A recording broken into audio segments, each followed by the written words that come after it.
It's just like, well, what sells? And it's like, well, being obnoxious and over sexualized. Apparently, that's what gets people excited.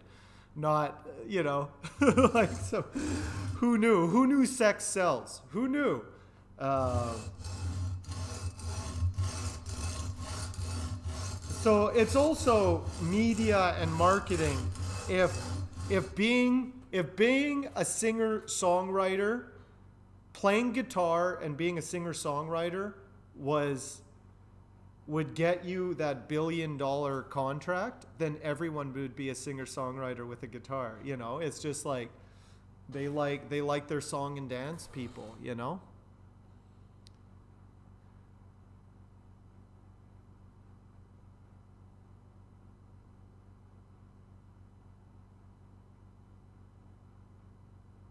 Yeah.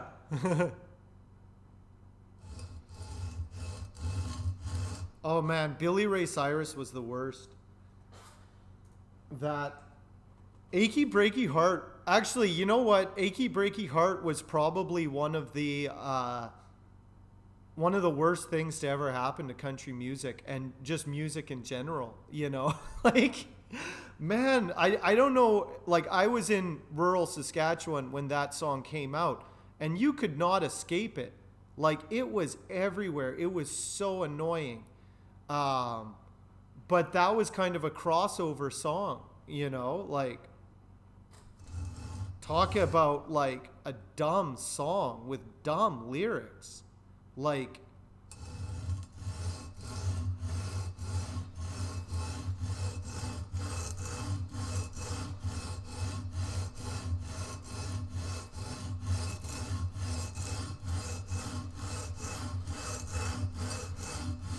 but people went crazy for it. They all loved it.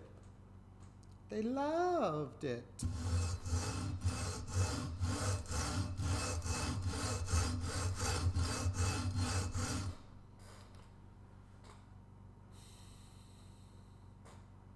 Yeah. It's tough, Blackstone. Like, that's why I think, you can get frustrated and be like, well, music sucks. Where are all the good singer songwriters who can perform? People who can do that are actually very rare. People who can do all those things consistently, write a hit song, be able to perform it, record it, and play your guitar while you do it, and then do 100 shows a night for 10 years. Like, that's a rare individual, you know? And that's why you don't see it very often. But there's a whole industry built around those people, but there's actually very few of them. That's why it's a meat grinder. They just fill it full of people. The machine kind of carries them through, but a lot of people can't actually manage to maintain in that field. Like, it's pretty messed up when you think about it. Yeah. Yeah, that's the thing, Gatto, is they regurgitate the same songs after about 10 years. They just remake them. Yeah. Yeah, pop music is pretty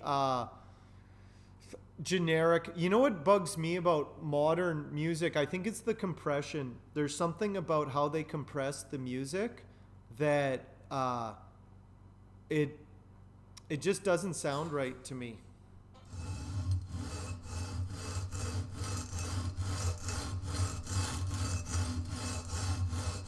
And because everything there's monetary constraints as well. Production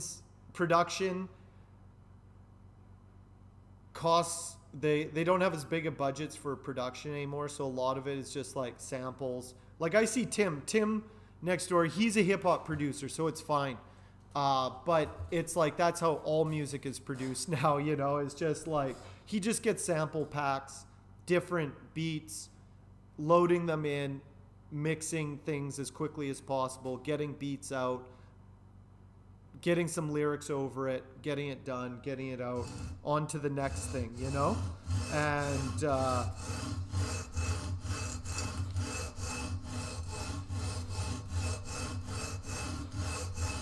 it's very cookie cutter. It's very cookie cutter, except the thing with Tim that makes him unique is he's actually a very good drummer.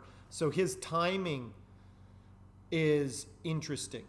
That because he's a jazz drummer, he doesn't always do interesting stuff on his tracks, but he does have good beats. He always has really good beats. And when he goes to town on that, he's doing like weird time signature changes and all this stuff when he's drumming and stuff. Sounds really good. But it would be very hard to play over that unless you were like an accomplished musician, you know?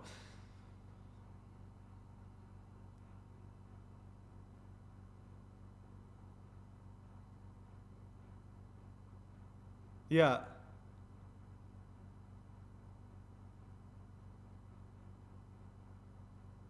You listen to prog. Well, there's over 100 years of recorded music at this point. You should be able to find something you like. You should be able to find something.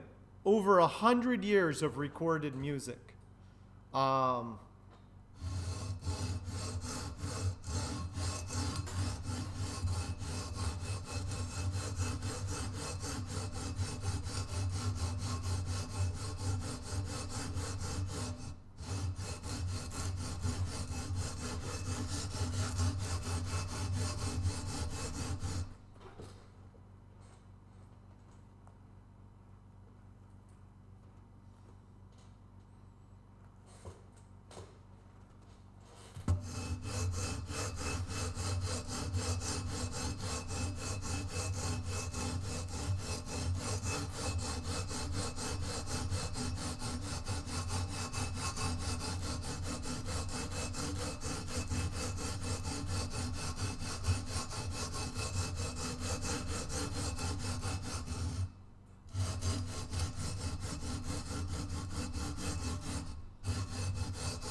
yeah.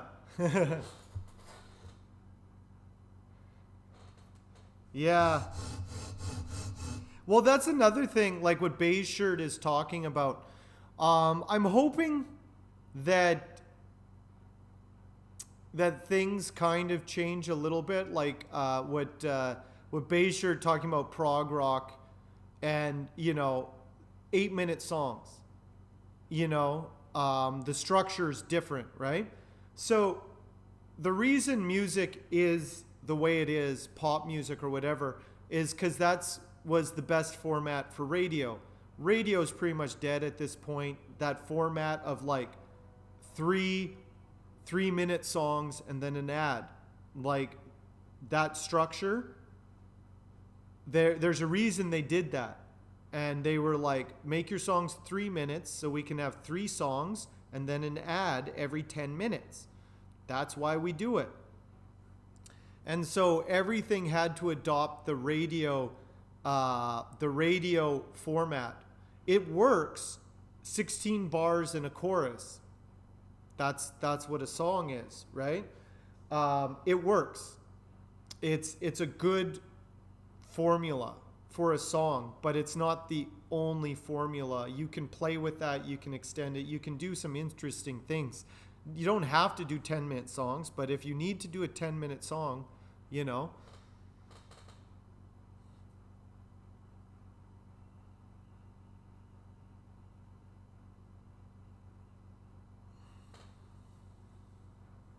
Yeah.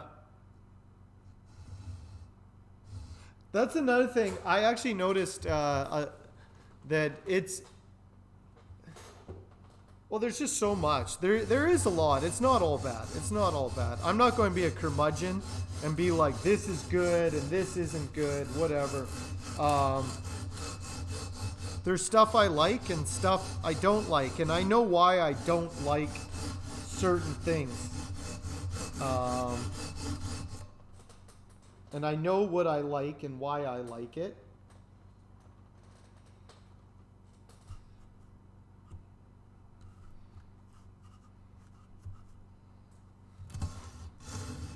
Writing a song is hard.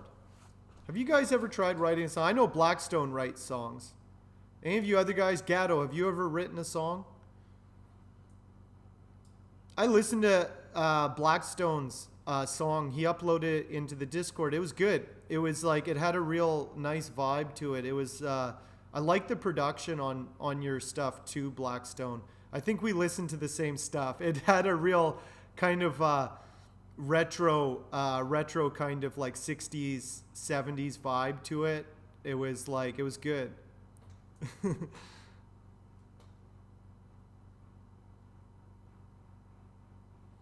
Yeah, writing a song is hard. You've written poetry in jest. Yeah, it's sometimes it's safer to just write a goofy song, you know? It's hard to say what you want to say in only a few lines. That's why you got to get kind of esoteric, and then people are like, "Oh, what did that line mean? What did he mean by this?" You know, all those things.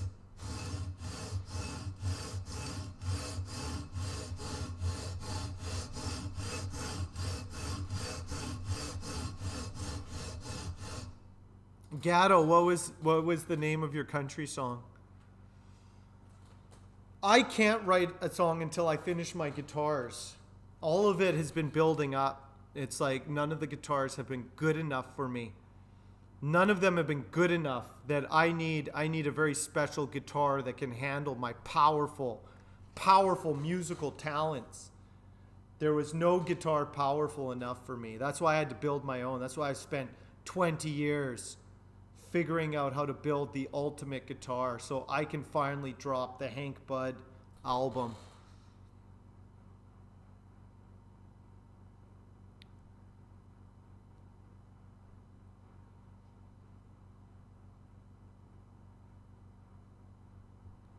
Nice.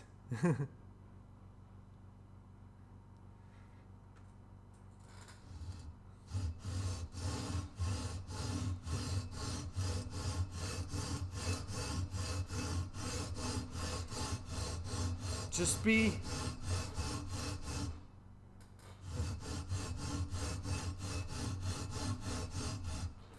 I think that's why it's like music is one of those things where it's like living in the state of denial. That's a good name for a song there, Terry. I like that. Living in a state of denial. It's hard. It's hard to write a song and not be like so obvious in what you're saying and stuff. It's difficult. It's difficult. I'm not saying it's easy, and I say that's why, you know, singer songwriters, you know, like a guy like Bob Dylan, very good songwriter. Nobody would ever say an exceptional musician or a singer. Nobody ever cites Bob Dylan as their inspiration for their voice. But it didn't matter. It didn't matter. So it goes to show that it's like you don't. If you're singing your songs and just learn how to sing your songs, that's all that matters. Yeah.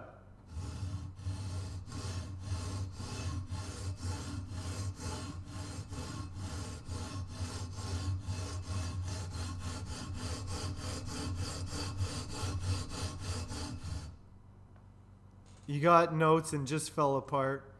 That's why I like that Waylon Jennings song.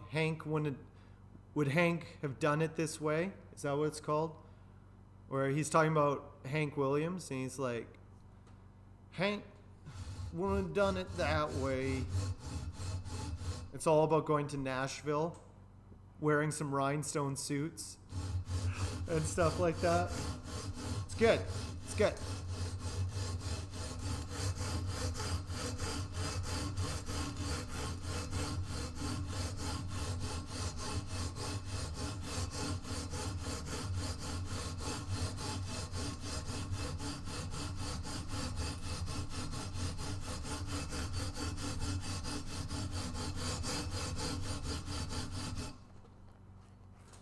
Oh, we're getting there. It's just right here. I can see right on the 11th fret. I see what happened. I see what happened here. It wasn't bad, but it just goes to show that it doesn't take much to throw everything off.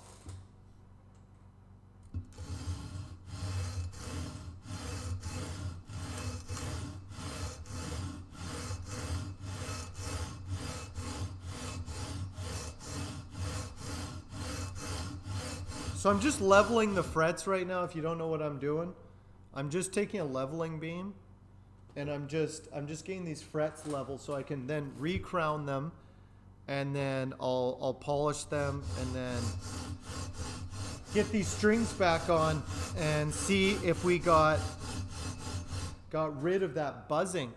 There was buzzing on the 11th fret here.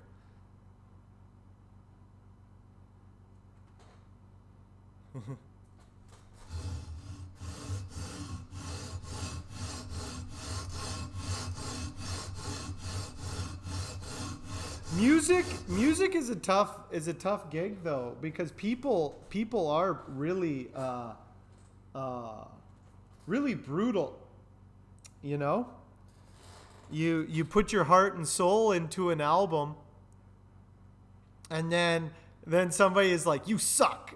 You know, like, or it's a tough thing to do. Art is a tough thing to do, especially because songwriting, if you really want to put yourself into the song, very intimate songs, very personal songs and stuff, and then put it out in the world to be scrutinized, it's a very hard thing to do. That's a real hard thing to do. I would find that very hard. I just express myself in guitar making and sanding.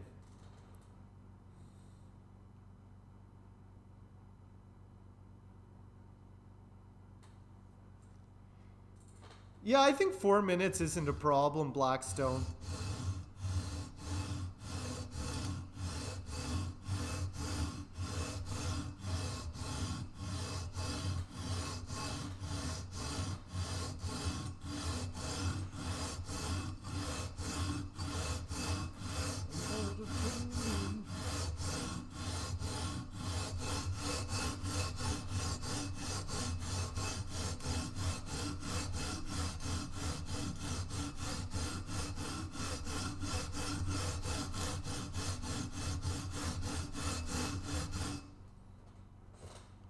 Okay, finally. Okay, we're starting there we go. There. The 11th fret is now, no, it's still low. Yeah, I don't know what happened there. These things happen sometimes.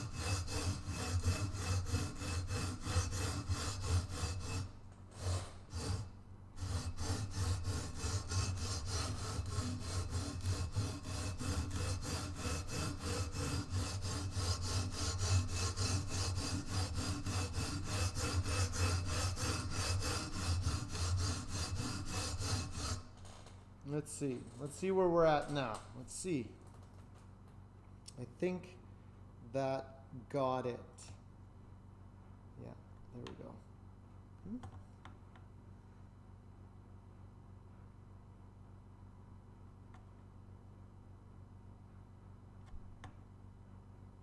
There we go.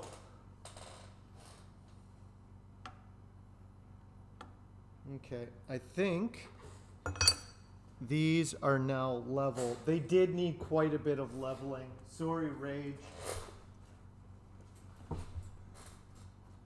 I wish Rage was here, or I could just hover over him when he was building and I could just step in and be like, oh, make sure you do this. Then it will be fine. There's so many little things that it's like, once you know, just make sure you do this. It would have been fine. Like I said, I think what happened was his neck was bowed when he leveled these frets, and so they didn't get leveled even. That's what I think happened. This isn't the Stones. Yeah. It's it's uh it's a tough gig. Being a musician is a tough gig. Um like I said, I've done a little bit of music myself. I have 2 instrumental hip hop albums.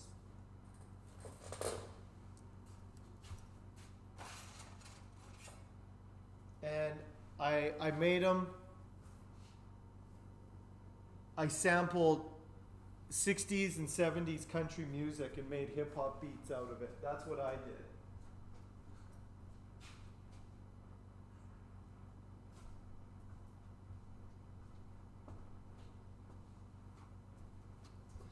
That was my thing. I was really into Wu-Tang Clan at the time. And so I wanted to make Wu-Tang beats, but Wu-Tang,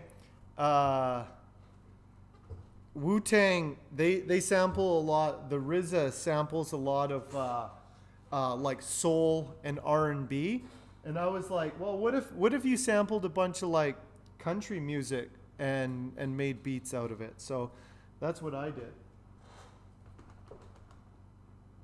So I made a bunch of beats where I sampled like Emmylou Harris and Conway Twitty and who else? Graham Parsons.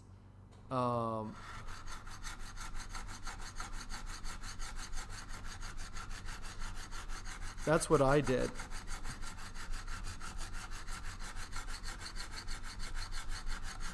That was my fun. I just did it for fun.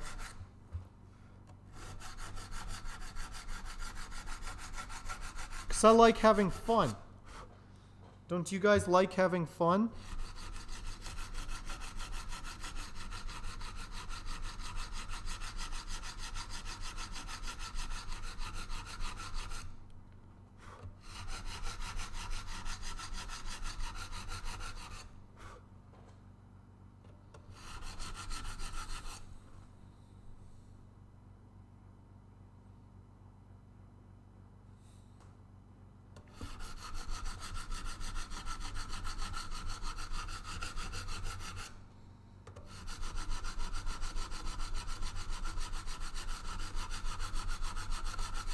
The reason I did hip hop was because I had limited means at the time.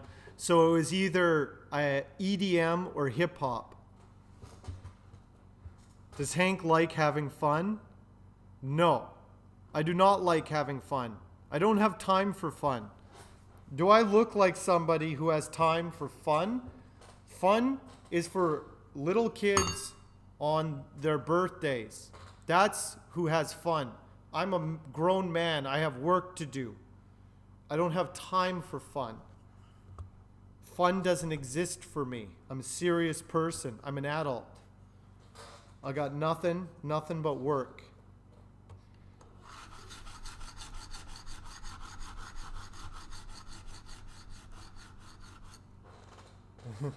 Western swing. You know who I was listening to the other day was, or not the other day, but like a little while ago. I forgot how good it was, if you're into it, but I was listening to Lyle Lovett, and because it's like when I was a kid, my mom was listening to that album that came out in the early 90s. Hey, Miss Stormy, thank you for that follow. Anyway, I was like, man, Lyle Lovett was pretty good. He mixes a lot of different genres into his stuff. I don't know how he got Julia Roberts to marry him, but wow, just goes to show. Just goes to show what being a funny songwriter can do for you.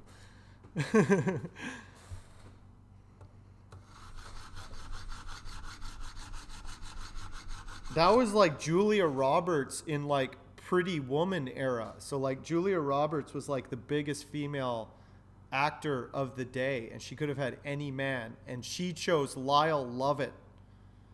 Think about that. Just goes to show what being a Texan with a guitar can do. Yeah, that song about penguins. I don't know. Maybe it was that one. I don't know which one it was. Maybe it was the one about, I don't know, the horse? I'd ride it on my boat, and if I had a, what was it? And if I had a pony, I'd ride it on my boat. You know that song? That was a nice little song. Sometimes it's nice. It's okay to have nice little songs.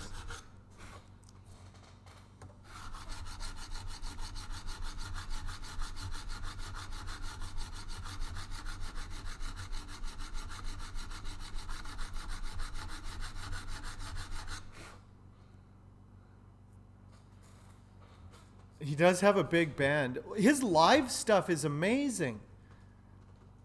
He's got an amazing band. That's what I always appreciated about like Lyle Lovett and Emmylou Harris. Emmylou Harris, oh,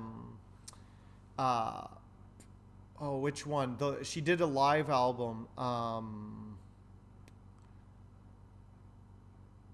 Oh, which one was it? Emmylou Harris put out this like live album. She had just an amazing band. It's one of my favorite Emmylou Harris albums. Spy Boy. Emmylou Harris Spy Boy, the live album. Great band. Great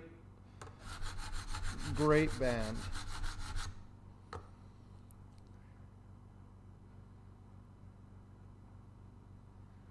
Yeah. Alexa will let you know. That's the thing, when the time passes.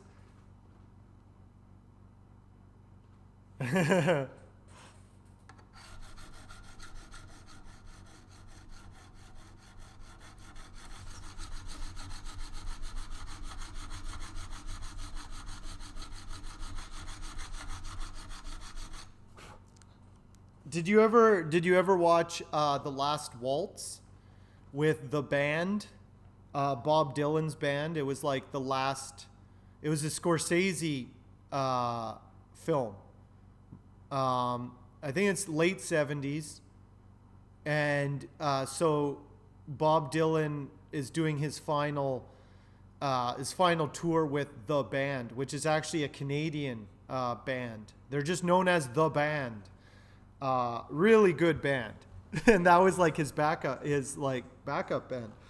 Anyway, The Last Waltz is just the band with a bunch of other musicians come on and do a live performance with the band, and it's really good. I highly recommend The Last Waltz.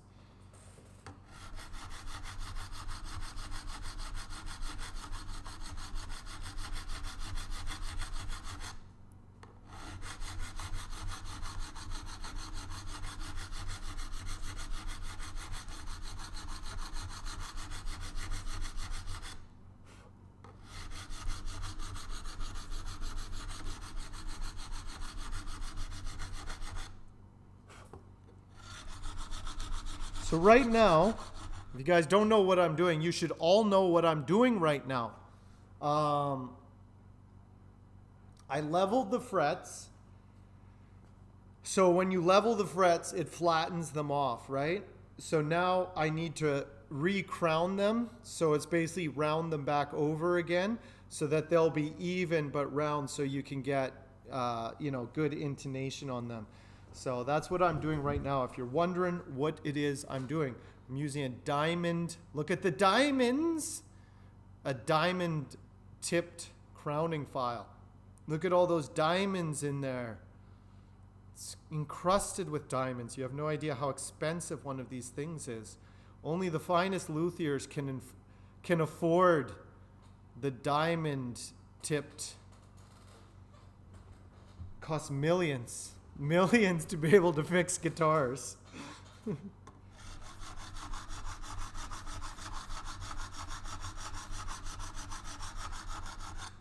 Exceptionally on nickel frets. These are nickel frets. They sound pretty easy, but definitely on steel, stainless steel frets.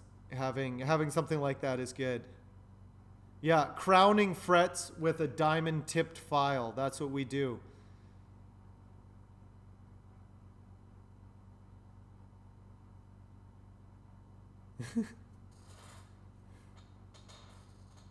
Rage, what's going on? Free fall, how are you doing? Rage, I'm just crowning your frets. I leveled your fingerboard, and now I'm just crowning these frets.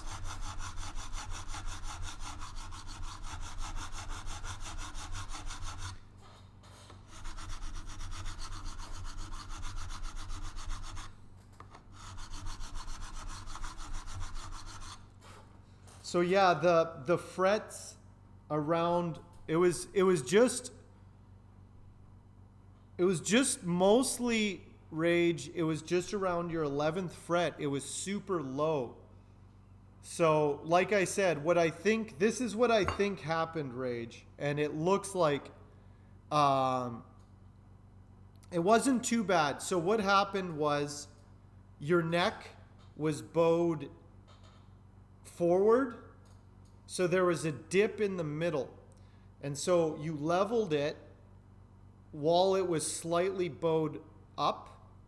You leveled it just slightly. It wasn't a lot. Like, this is like a tiny bit, but it was bowed up a little bit, and you leveled it. And then when we straightened the neck out back, the frets, no, wait, it's the other way. It was bowed back because the frets in the middle were too low.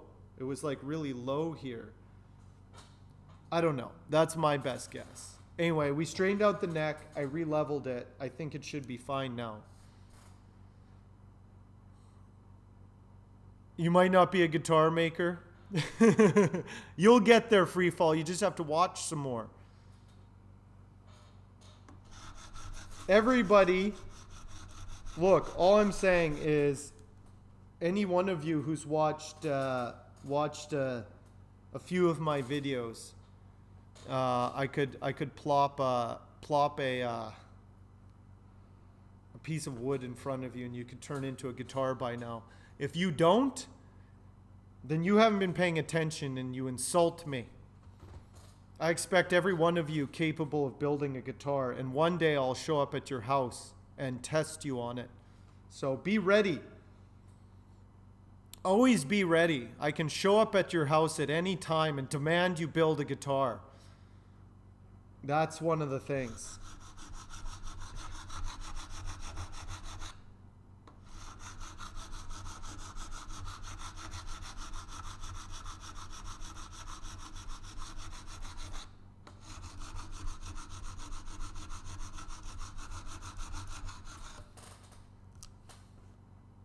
Yes, I like the nickel frets. It makes my life easier. Makes my life way easier.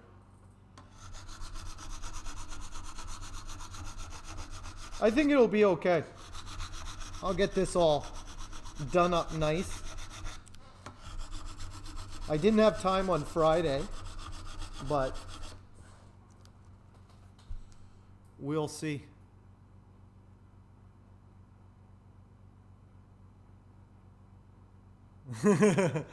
Nickel Frats. I'm into a band called Nickel Frats. You know Nickel Frats? Best Canadian band there is. It's a Nickelback cover band, which is even better than Nickelback itself. Nickel Frats. That's what I would call, actually, Freefall, if I had a Nickelback cover band, I'll call it Nickel Frats.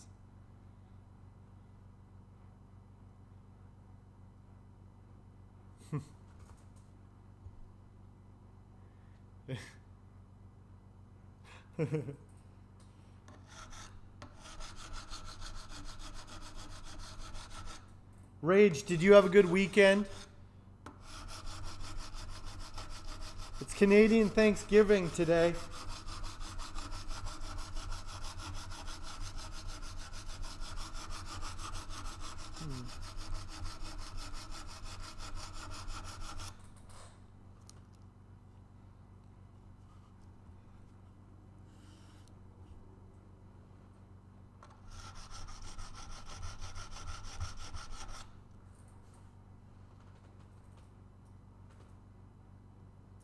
All the rock and none of the ego to get in the way. Exactly, Gatto. Mistakes do happen. Rage did this on purpose. Just to show you all that even Rage isn't perfect. Even Rage.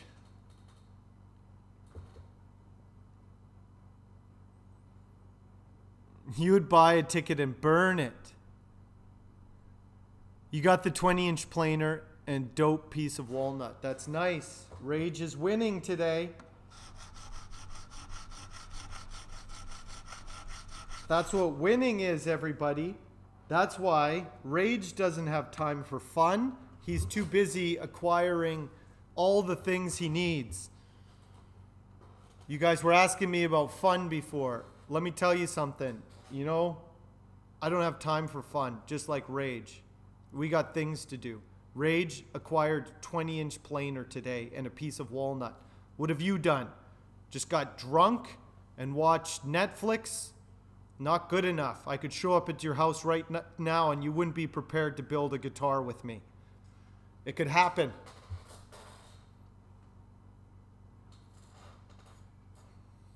Any moment, I'll burst into your homes. I'll burst into your homes and force you to build guitars with me. That's a threat that you can count on. None of you are safe. I know where you all live. I've compiled an extensive database on all of my viewers. None of you are safe. Especially Gatalogic.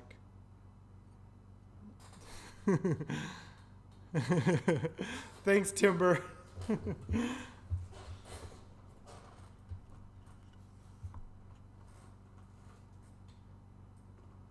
You got right on the drunk part. Freefall, you're not ready to build a guitar yet. You guys gotta all be ready for this.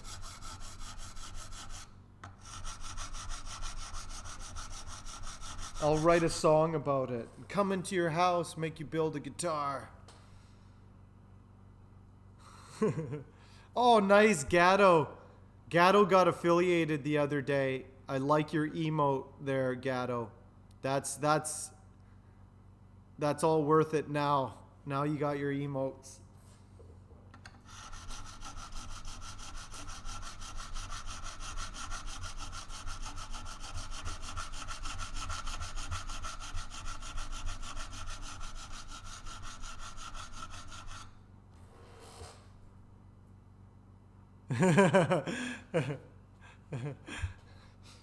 I'll just burst into Timber's. Timber, you have some wood too, don't you?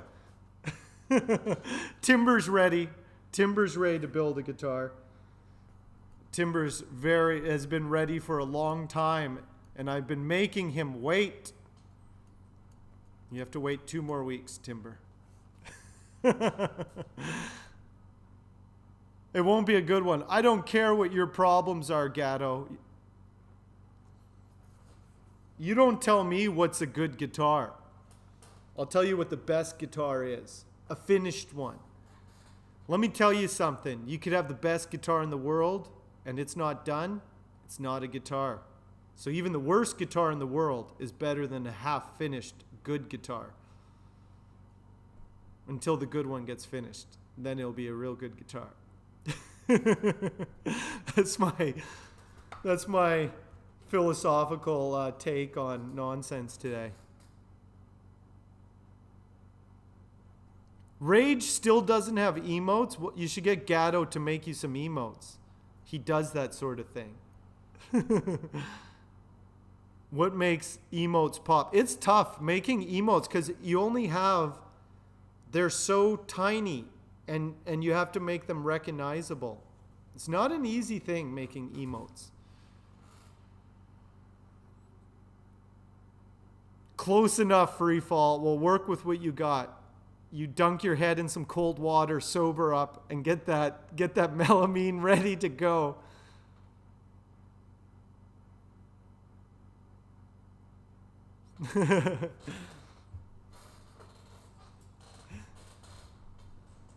Yeah, how come I don't have any rage? No rage emotes. No rage emotes. I don't know what rage. What would be a rage emote? Rage needs some emotes. I don't even know what. I don't know what rage needs. What does rage need as an emote? What represents rage as a streamer? The format is square, yes. I still haven't done my animated emotes. I still don't have animated emotes.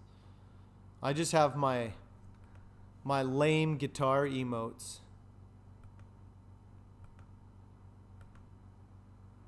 Let's see, what did I get? Actually, one of my favorite emotes is definitely Momo with the knife.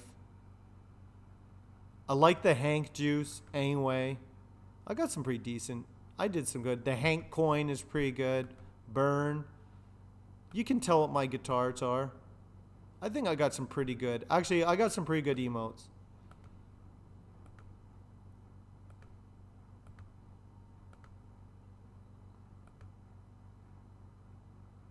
I got some pretty good ones.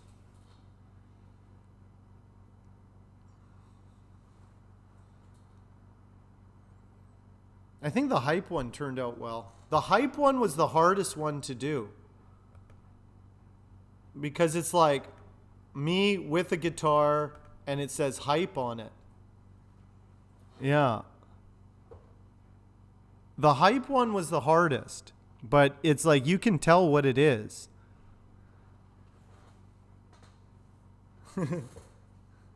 I like doing pixel art, but have you ever done pixel art, Gatto?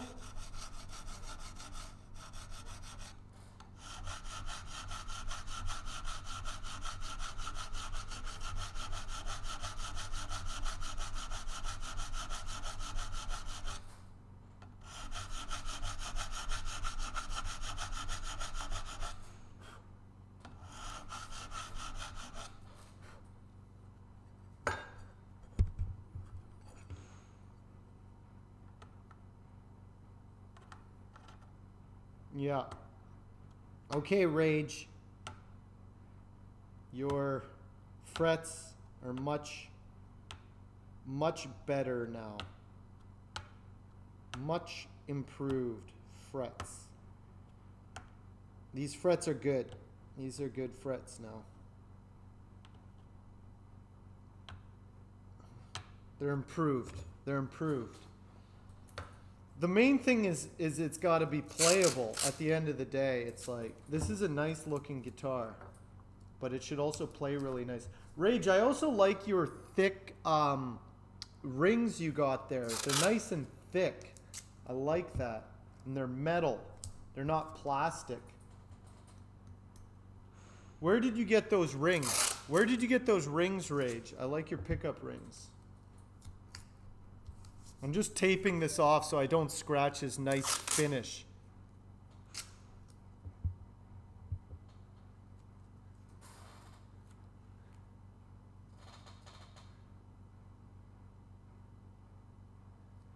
Yes, yes, Timber.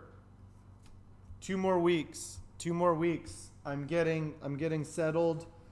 It was good. It was good that we waited, Timber, because I had to move shops. I had to find a new place to live.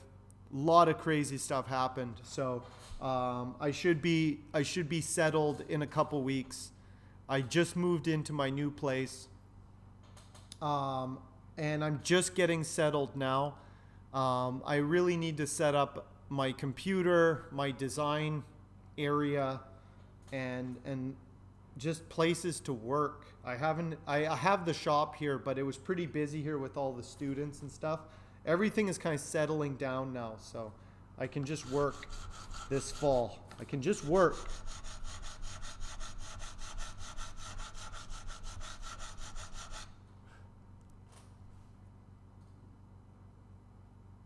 Your Twitch cousin does pixel art?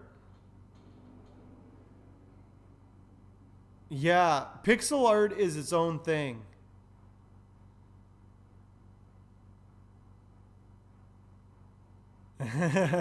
That's a pretty good one, Free Fall.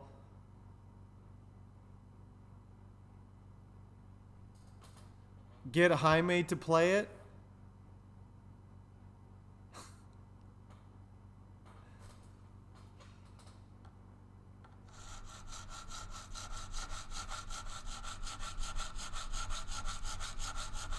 Jaime's gone. Jaime's gone, everybody. He's gone.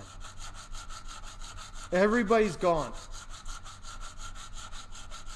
There's just me and Will and Meredith left, and Mare is leaving in November. And then Will probably leave as well. So it will probably just be me in here doing my thing.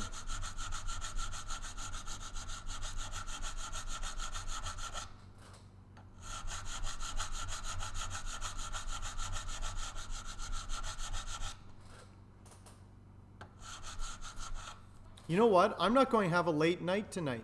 You know what's crazy? My new place is across the street. So I'm going to finish streaming. I'm just going to walk home. I'm just going to walk home and take it easy. That's what I'm going to do tonight. It's crazy.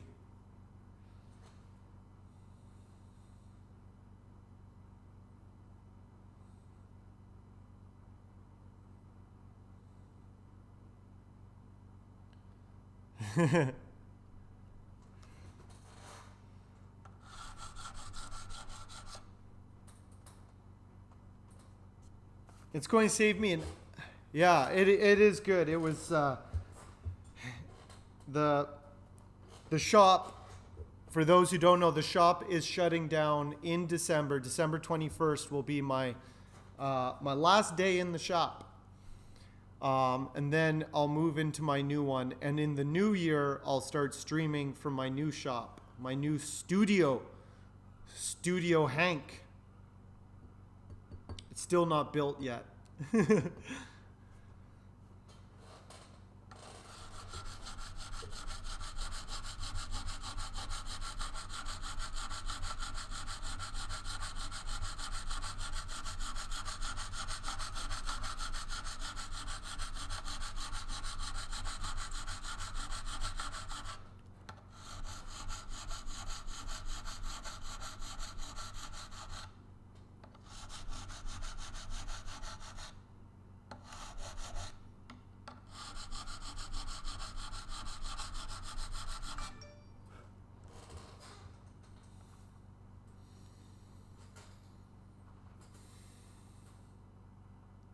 My new shop is in the same neighborhood as this one, so it's at a building for artists. The whole building is set up as artist studios, and it has a wood shop and it has a spray booth in it, and yeah, so it's kind of a live work suite. So it's literally, I can see it out the window from here, which is really nice. Yeah, it's in, what is it? It's called the Arc. It's called the Arc Studios, or the Arc something is what it's called. And it's a building in Vancouver that's set up just for art. So it's filled with artists, ceramic artists, wood, just different artists who need space, because Vancouver's very expensive for living, and it is really hard to find space if you're an artist, especially like woodworking, because I need a shop, I need a spray booth. This shop has everything I need, plus it has a spray booth, so it's just ideal. And so the only thing I need to get is a CNC machine. That's it. That's the only thing I need. So that's the only tool I will need to get. And then a bunch of fretting tools. So I will have to invest a little bit. It's still a little pricey. Need to sell a few more guitars, but I can make it work at this point. So that's good. Need a great Canadian guitarist to be my patron. Yeah. I'm getting ready to do my Big River guitars. I'm very, very close to having something that I think will work really, really well. So we'll see. We'll see. I'm just gearing up for that. I got to finish my commissions first, and then get going on those things.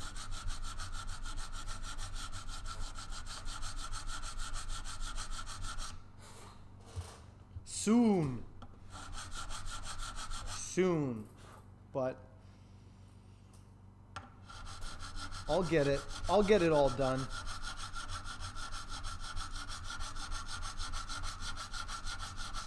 I can keep going. That's the main thing that I wasn't sure about.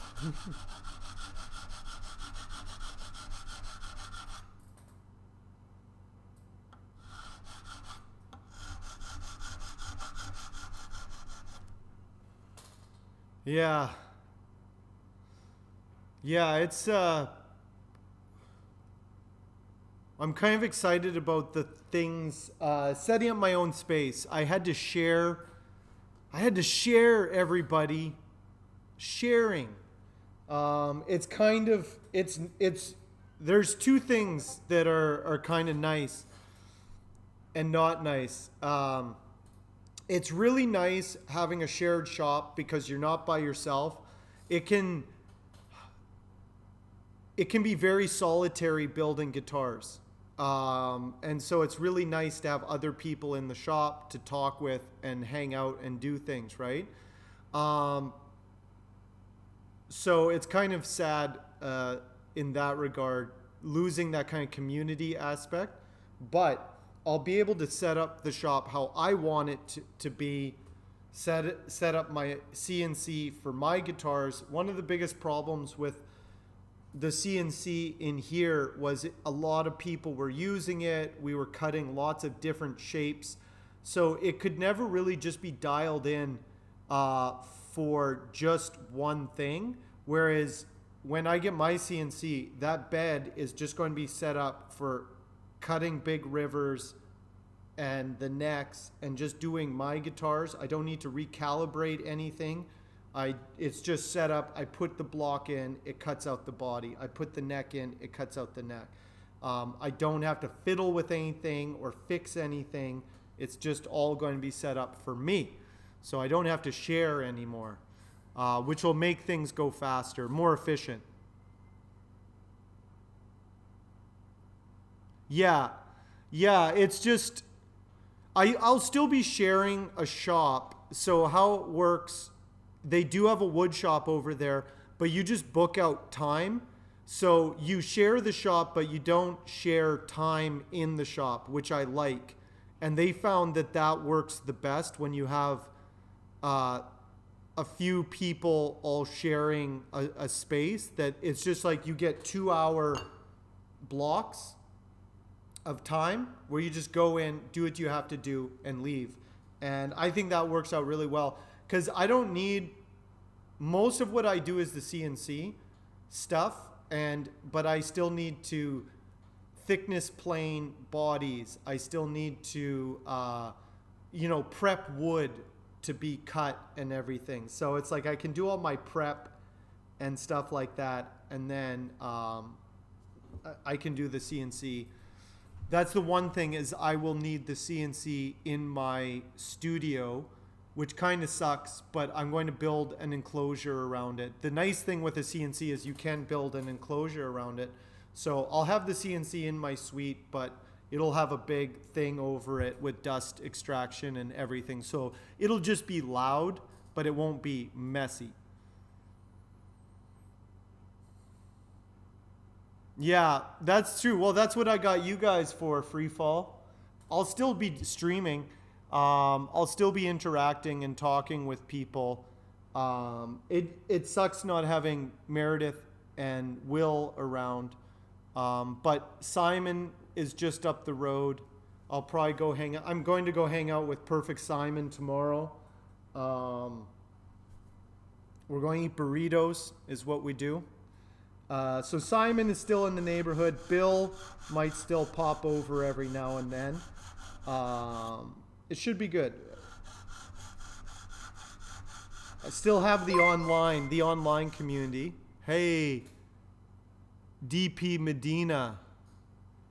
Thank you for that follow. It's nice to have, like, that's the thing, like, bouncing ideas, like, that's how I figured out the wiring for this guitar, was just different people, like, just telling me different options and different things that they think would be cool.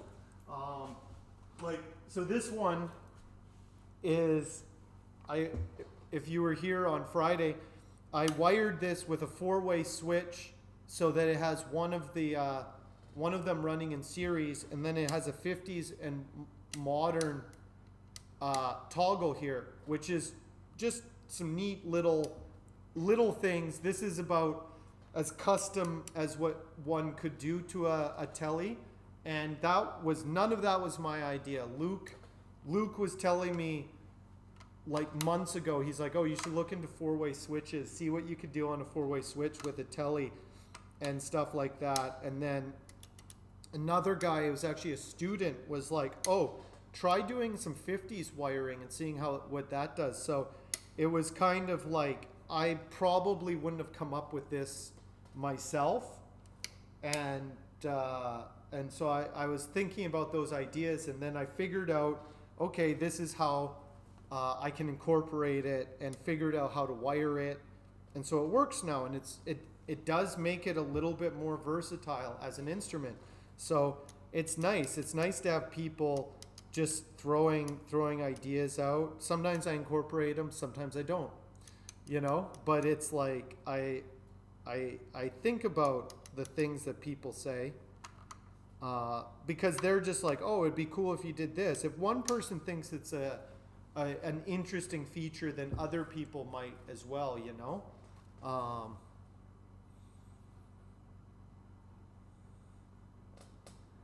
Yeah, free fall is always pushing the two guitar necks. Yeah, it's about as custom as it gets before an active EQ and all that. Yeah, that's about it.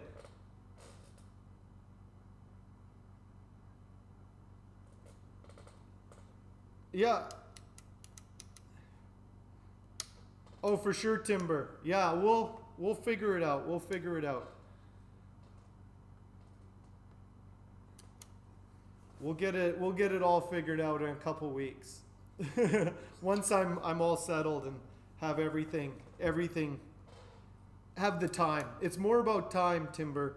That's I wish I had enough time for everything. So I have to, with my schedule, I just have to plan things out. I really have to plan things out so that I can actually do the things I want to do, And especially now, I can do these things, but time is always the problem.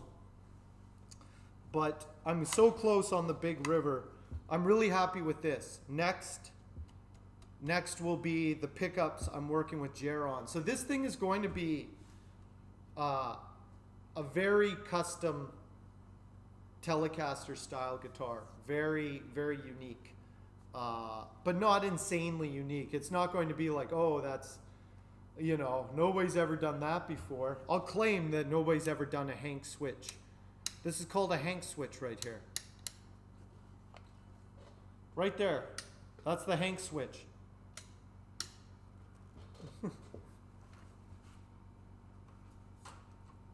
You guys just wait. I'm going to start making my own hardware as well. Not just pickups, but we'll get those custom pickups from Jer, and then I want to start fabricating my own plates. What does it switch? It switches between modern and 50s wiring. So it does some tonal differences in how your the volume and the tone kind of react with each other. Look up 50s wiring between country and yeah, it's like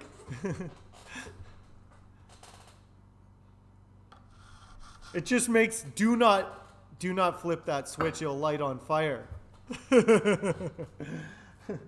That switch just bursts into flames. Whenever I give someone the guitar, I show them, see that switch? Never touch that switch. And they're like, why did you build that in there? Just to add a bit of danger to your life. People need that. People need a little bit of excitement. Just a little bit of excitement. You see that switch there, that toggle? That's the forbidden toggle. Never touch it. You touch that, something crazy will happen. That's what I'll say.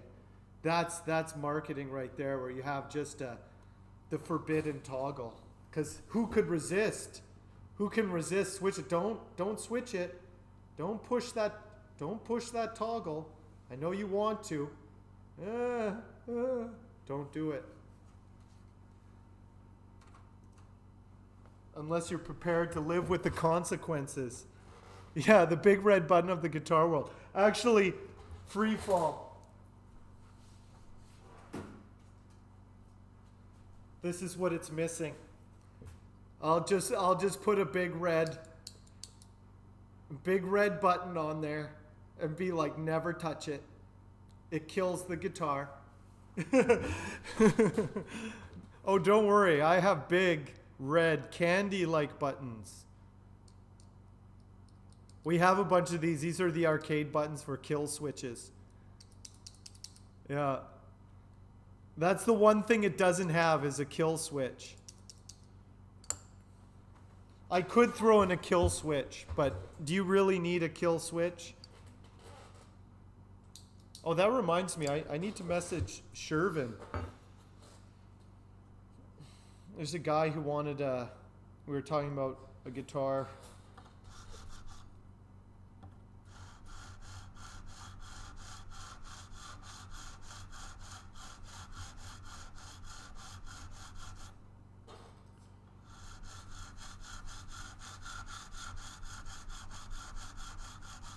Also, here's another thing. I think customizing the electronics like that with my own custom pickups in there will kind of dissuade people from wanting custom features in it because it's not stock. Like, it's not that I don't want to do customs. It's just like right now, I just want to build that Big River. I want to do a production run of those, and I don't want to be distracted with a bunch of like other things. Like, I just want to build like 2 or 3 Big Rivers a month. That's all I want to do. I could do that for a year and just be happy with that. I'm not really looking to be like figuring out weird wiring diagrams and building other things. Like I'm doing this week, I'm starting on the PRS McCarty, and it's a lot of work because it's like I haven't built one before, so it's just like everything from like the body shape to the wiring schematic, the bridge, everything is different to me, and it's just like I kind of like having everything just worked out. I feel I put out a better instrument. That the Big River is a really good, it will be a really good, solid instrument.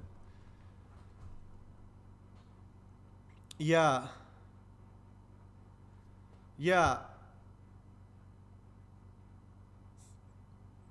I just want to pump out Big Rivers. That's all I want to do. So it's like, I don't even know if I'm going to finish these commissions. I'm not going to say no to any commissions, but it's more of like, I'm going to promote that guitar rather than be like, hey, I'm a custom builder, send me your orders. I want to be like, hey, I'm building these guitars. They're going to have awesome walnut tops. They're going to have all these features. The wood is all going to be awesome. Just buy one of these. Like that's what a Hank Bud is. Like it's figured out, you know? Like I figured it out. It's a really good. If you're into tellies, you should get one of these instead. Kind of thing. Like yeah, soon free fall. Me too. If only I knew how to play guitar as well. I'm getting better. Oh, that's another thing in my new place. I might build a small stage, like just an area where I always have an amp and a guitar stand, and just I need a dedicated space for guitar. So if people come over to demo guitars, I can stream somebody with my backdrop. So I'm going to build a bigger backdrop like this with my guitars. It'll be bigger, so it'll be about the same size, maybe a little bit wider, so about as wide as the screen. And it'll just be a backdrop that says like Hank Bud Guitars, my guitars there, a bunch of nice wood, a little stage, and an amp and a chair. And it'll just be like, I'll have a practice area to practice guitar. I can stream from that as my backdrop when I do the Luthier Uprising podcast. If I ever have musical guests over, I can stream them on there, you know. So it's just kind of like, it's just another thing that I can build into the place that would be really nice to have. Because that's another thing with this art building is once a month they have an open house. So you can be on the list if you want to have people come over and look at your art. So my studio has to function as a gallery as well. So it's just a lot. The space has to function in multiple ways, right? And so it's just a big empty room right now. So I have to incorporate all these things into it. And I was just going over the floor plan and I'm like, okay, the one thing that I don't have a lot of space for is storage. I do have a storage area in the basement that I can put wood and stuff. I'm going to have to just monitor the I think that it's dry down there. It doesn't seem like it's very humid. I'll have to do some readings, some humidity readings down there and see if it would be okay to store wood down there. But that's the one thing is like I really don't have space for wood storage, but I do have storage space that I could convert into wood storage.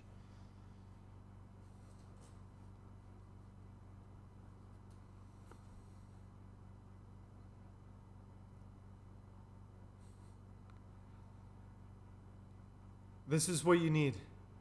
Yeah. It seems pretty dry down there, but I don't want to store anything that would mess up my wood.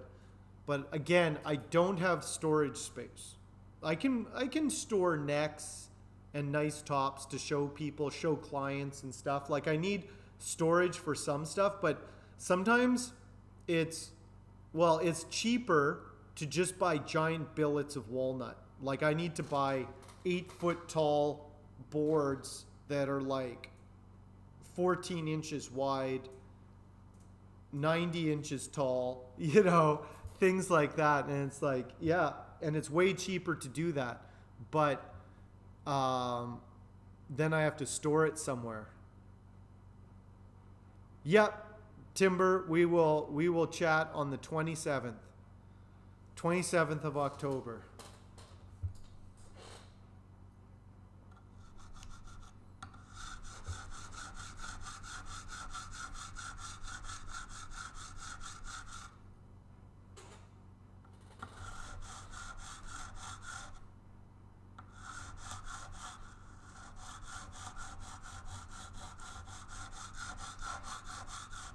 That's another thing. And that's another thing why I just want to build walnut big rivers right now is because that's I can just get those materials and just be good to go. And again, not have to worry about all these other things.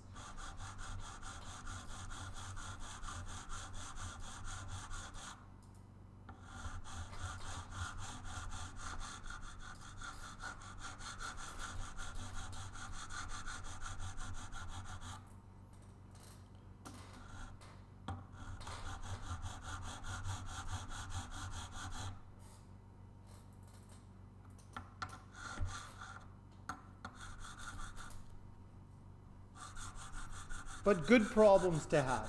Good problems to have regardless. Um,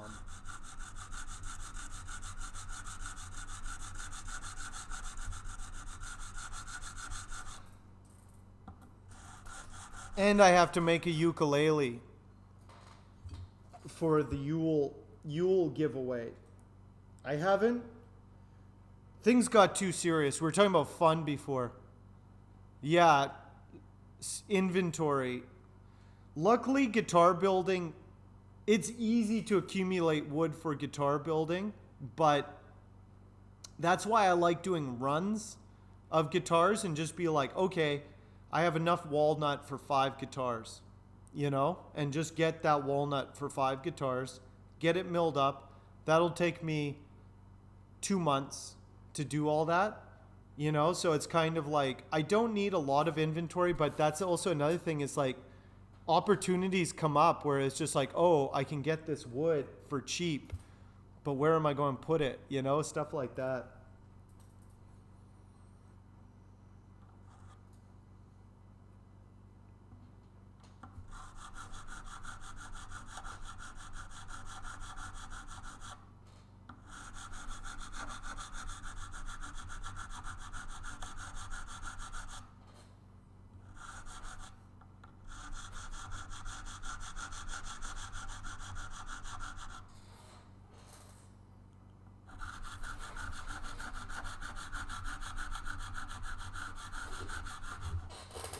I'll need to get my own diamond files. That's another thing. I need fretting tools. That's one thing I need to pick up for myself. A lot of these tools are shop tools.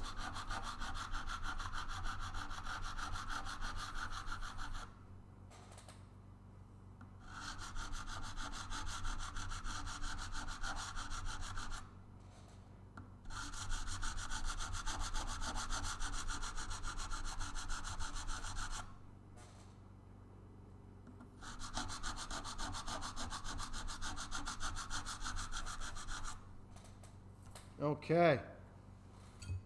There we go. Yes, exactly. I always want to have a few big rivers in my studio for people to try. That's why I want to build some and just get to a point where people it's just like, "Oh, I want to buy that." Yeah. I think at this point they're all used. I'm just going to buy new. I'm just going to buy new stuff for myself, just so I don't, you know. I just need to get my own stuff.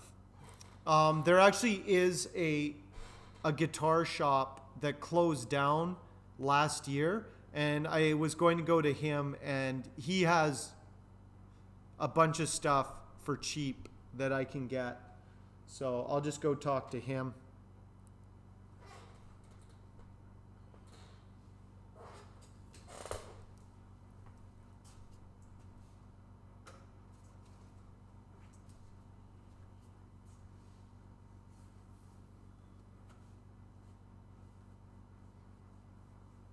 Yeah, that's the thing. Another thing, Freefall, is a lot of our tools were used in classes. They're pretty beat up at this point, you know. Uh, that's the downside of a communal shop is I just want my own tools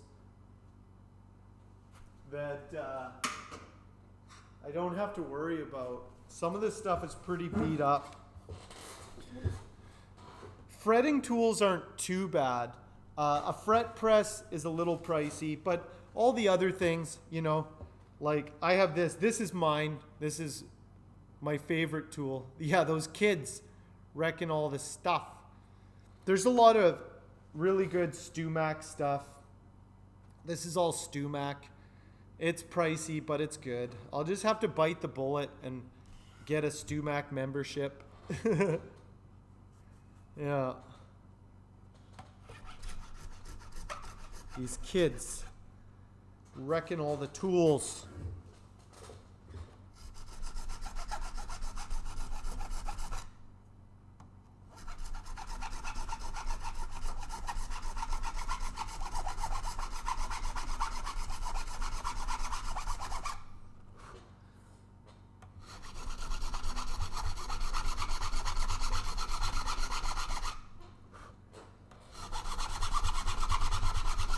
So this one, what I'm doing here, this one is like a polishing fret tool. This gets the scratches out.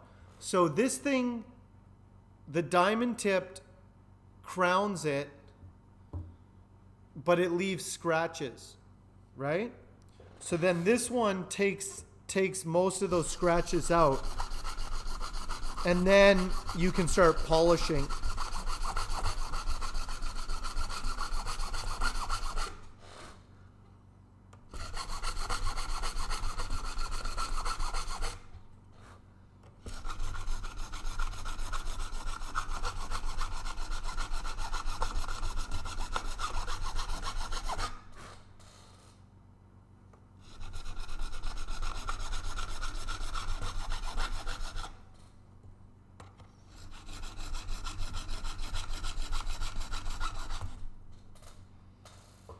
How shiny do you want your frets to be, Rage? Oh, Rage has to deal with his children. I'm just going to grab some water. I'll be right back in 30 seconds.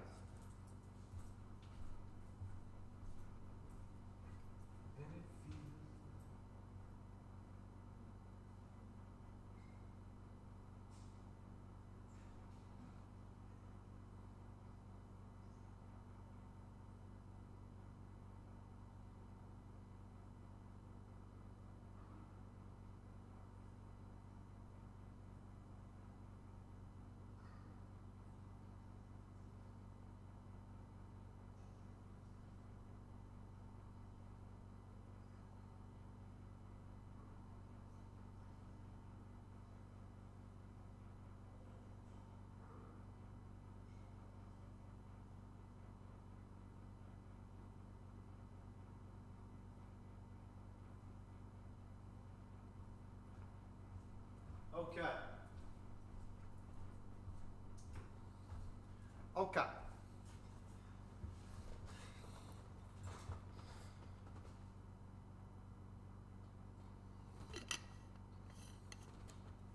Okay.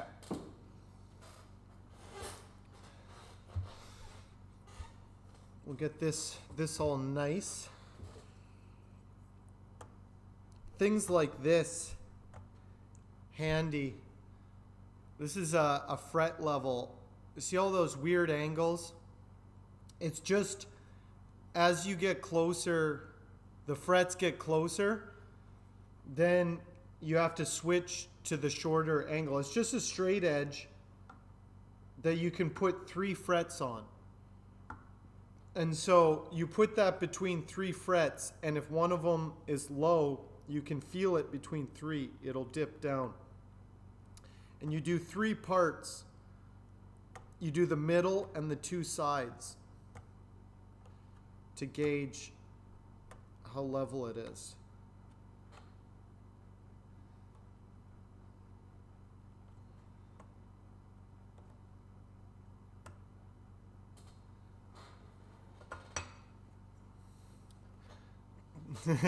Children consume 30 years of your life, and your oldest is only 18. I don't have any children. I only have guitars. Dozens and dozens of guitars.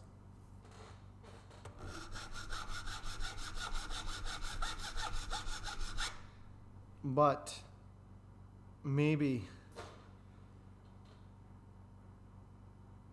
I need to put some children to work.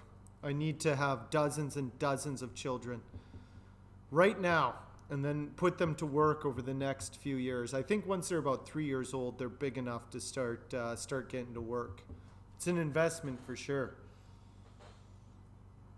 Forget apprentices. They're all too lazy. I need some buds. I need some hardworking buds to fill the labor gaps in my production.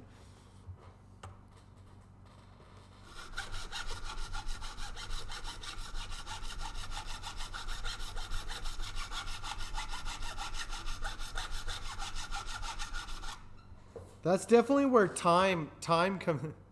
Yeah. Give them sandpaper. They'll know exactly what to do. I won't even have to train them.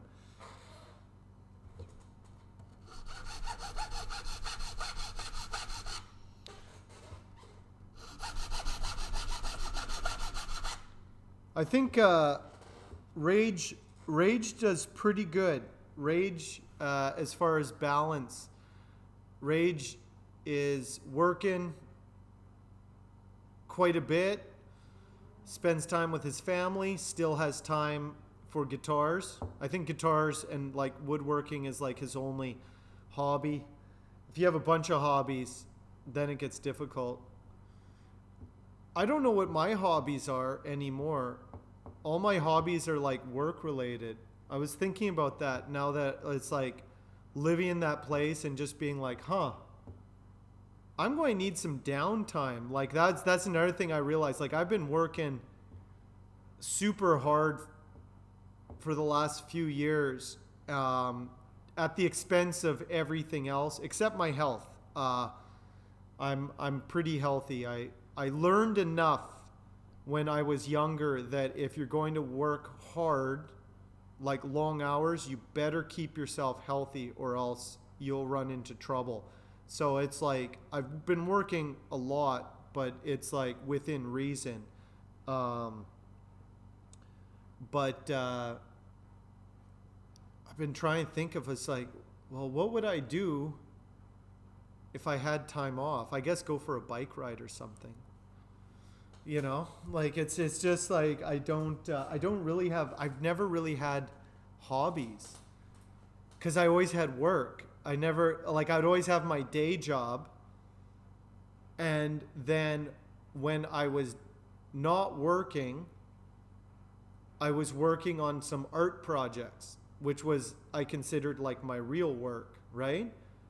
Now, I don't have a day job anymore. So like my guitars are literally my work right now, and then it's just like, well, what do I do? What do I do now? like guitars are my day job. What do I do when I'm not working on guitars? It's very strange. I don't know what I'm going to do. Party? Is this what I'm going to do now? Is this just party? I guess I'll just have to start partying.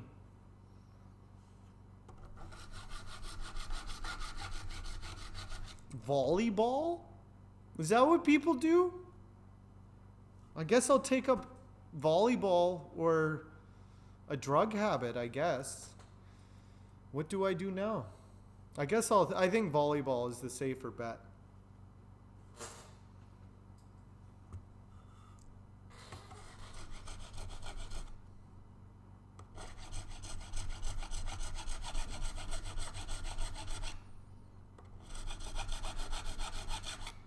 My life is going to be very strange. If you love your work, it's not work. Yeah, like that's the strange thing. It's like this has never happened to me before, where it's like my work is my day job. Yeah. It's a tough decision there, Freefall. This is a decision that every luthier has to make. Do they Do you start doing volleyball?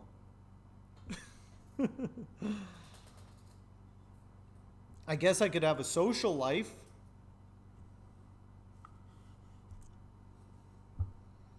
I could go to an art gallery with another person or something. I don't know. What do you do? I'll just stream. I'll just play drugs and volleyball.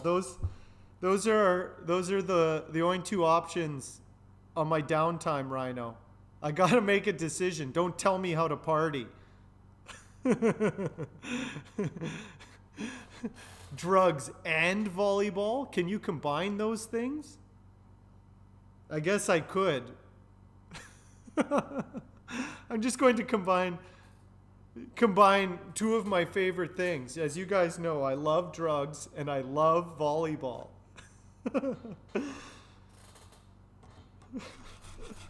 What could go wrong?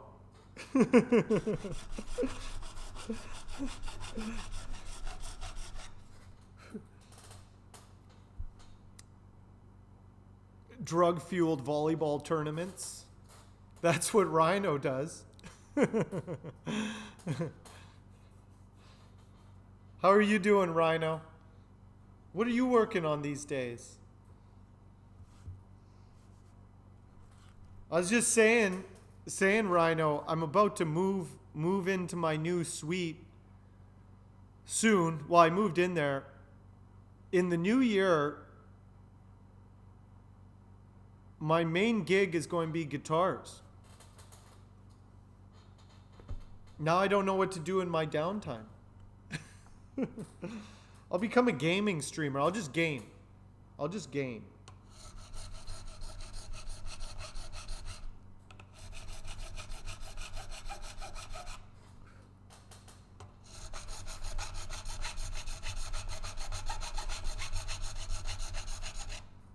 just play Age of Empires.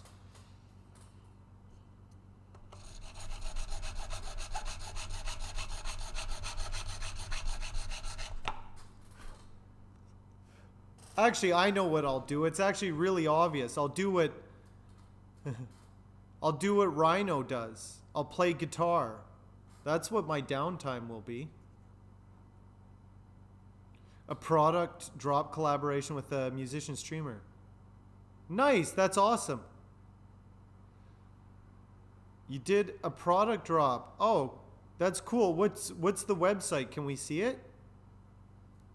That's taken most of your creative energy. That's the thing. You only have so much energy. You have to be really strategic with your energy. Cuz like I was saying, it's like you only have so much time.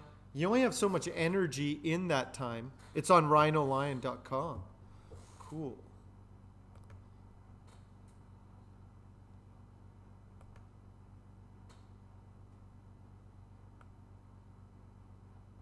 Nice. Nice looking.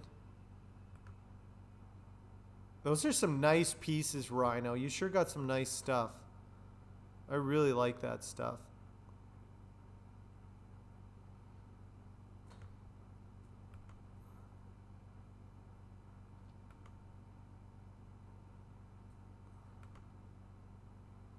Nice.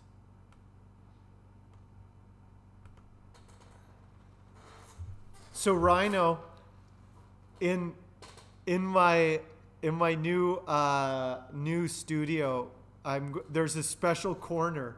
It's got really weird angles. There's no 90-degree angles in the suite. So where I'm going to be, the corner I'm streaming in has this weird, it angles in, right? So the corner, it just has a weird angle in the corner. It's not 90 degrees. And I'm like, what am I going to fill in that corner? Because it's, whenever you have those weird angled walls, you always lose, because it gets tighter into the corner, right? So you lose space. So I'm going to have to build this weird triangle table. And then it's like, what am I going to put on that triangle table? And then I was like, oh yeah, that's where the bust can go. Because there's this, it's weird. And then there's a support beam in this weird triangle, so then it walls it, like it squares it off. Anyway, it's just the perfect spot to build a podium for my bust. So anyway, I got the perfect spot. The perfect spot for it. I can even set up some lighting around it and everything. Yeah, where can people, Rhino, where can people commission busts of their head on your website? Rockin' Raj needs one. Oh, Raj does not need a bust of himself. Well, some of us do. You've been getting the website to talk to your StreamBot. So if someone buys something while I'm streaming, that's awesome, Rhino. That's a really good idea. I need to incorporate stuff like that. That's really cool. A strong side light. Yeah, that's what I'll do.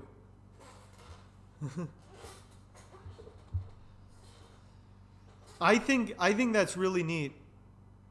He does not need a bust. Yeah, just keep telling yourself that, Raj. Just keep telling yourself. But don't you need a bust of my head? You just wait, Rhino.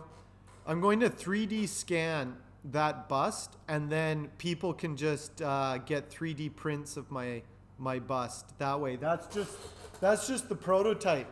We're going to mass produce those once I get it scanned. You can get scanners on your phone now where you can 3D scan something. So, yeah.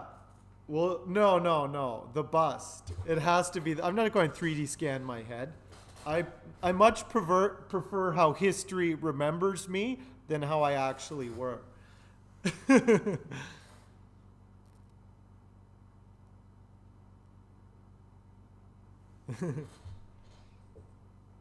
Busts are an interesting thing. But anyway, don't worry, everybody. Big Brain Henry 3D prints are coming.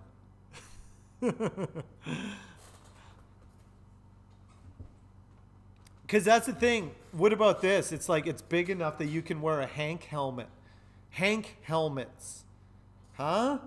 Yeah, you put on your Hank helmet. Forget those stormtrooper helmets. Hank helmets. We'll make a stormtrooper helmet with a beard, and it'll be a Hank helmet. How's that sound, everybody? Get Loyal Moses to print one.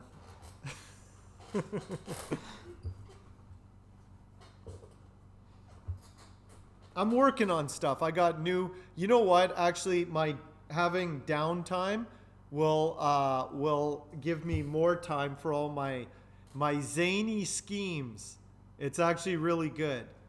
All these things, I talk about but never do. You just wait. Now I'll just be doing them, and they're like, "Wow, Hank's a serious man, but ridiculous. But he's serious when he says he's going to do something, no matter how ridiculous it is."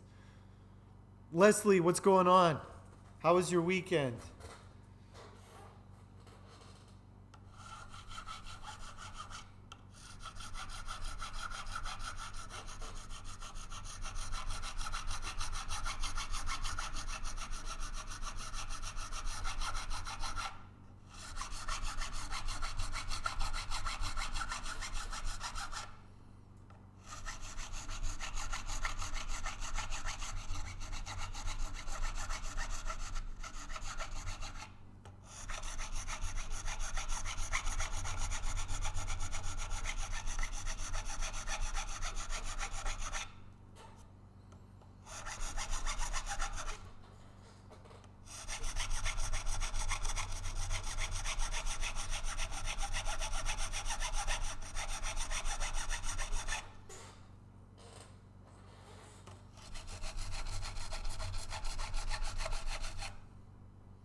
Death masks.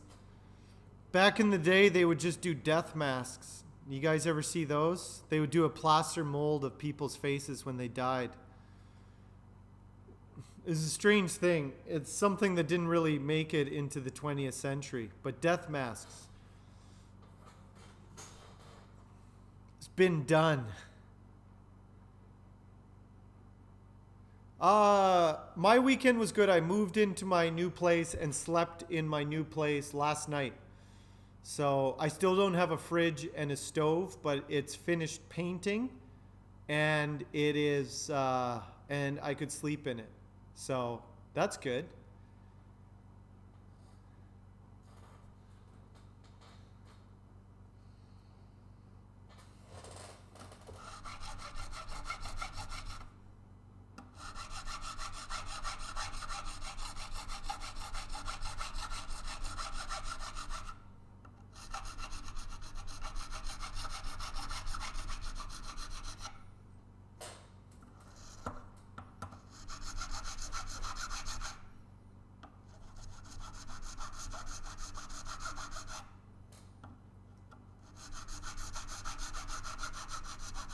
Almost got these frets polished up nice. Almost. You're welcome, Rage. I have an espresso and a hot plate. I'm okay. Don't worry. Yeah, as long as here at the shop, I have a fridge here at the shop. I got an espresso. I got things. I'm okay. I'll be okay. Thursday is when I get my appliances. Karen, what's going on? This isn't my guitar. This is Rage's guitar. A few of the frets were uneven. This is Rage's second guitar. He's giving it to a friend up here in Canada, and not to me though. But anyway, we were about to ship it out, and then Meredith noticed that it was buzzing on the 11th fret. So I'm just doing another fret dress on it so that it'll be really nice and playable. That right now it was just the 11th fret, but I decided to just do all the frets and just re-level everything and just make it all good, just in case. You know, just so it's a good playable instrument. But really, it was only the 11th fret was the problem. Hey, Tails Up 85, thank you for that follow. Yeah, I'll be plugged in on Thursday. Made Rage come up again. Rage, you get up here and you fix this thing, and I'll show you how. That was the thing. He was like, just send it back. And I was like, no, it's going to be more work to send it back to you. I'll just fix it. Unfortunately, if we had... Meredith just thought it needed a neck adjustment, but it actually... I wish we would have noticed when Rage was here, but we did not.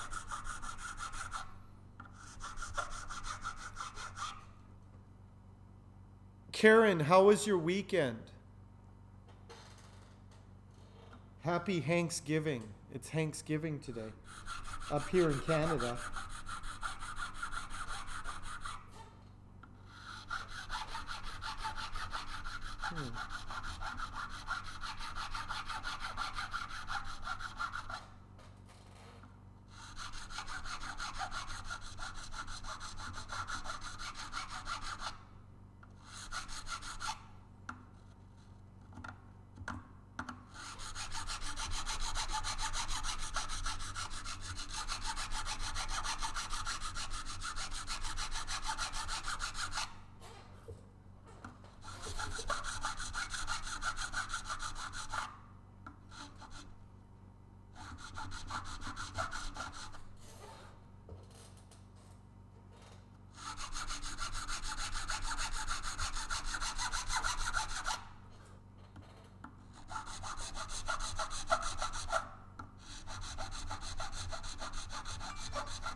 Okay.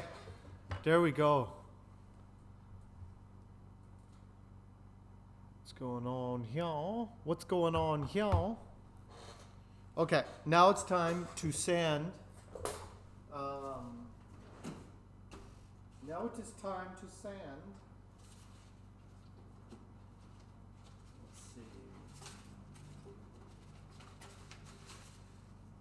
2,000. I don't need 2,000, but I'll take. I got 600. I think I have some more 600. That's 1,000. More 220.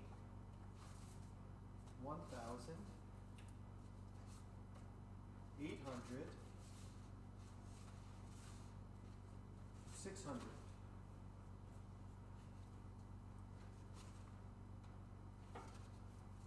I'll use this stuff. Where are my scissors? Right here.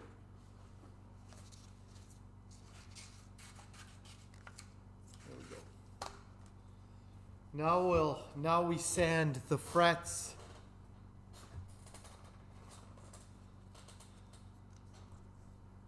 Now we sand them.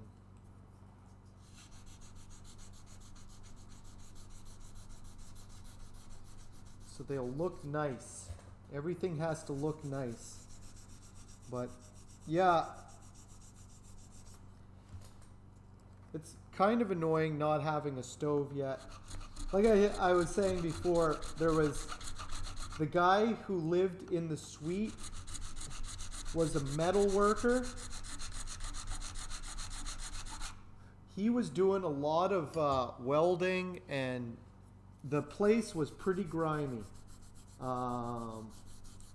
So I know why it took so long to get it ready for me, but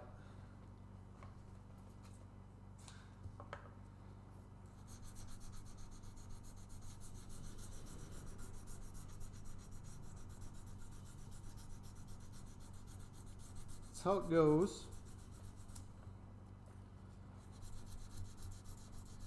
Things eventually work out. Actually,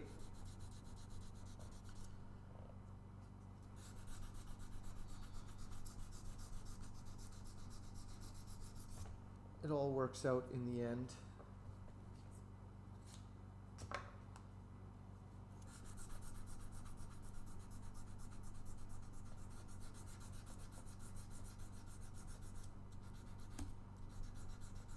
Now we got to get these frets all nice and shiny.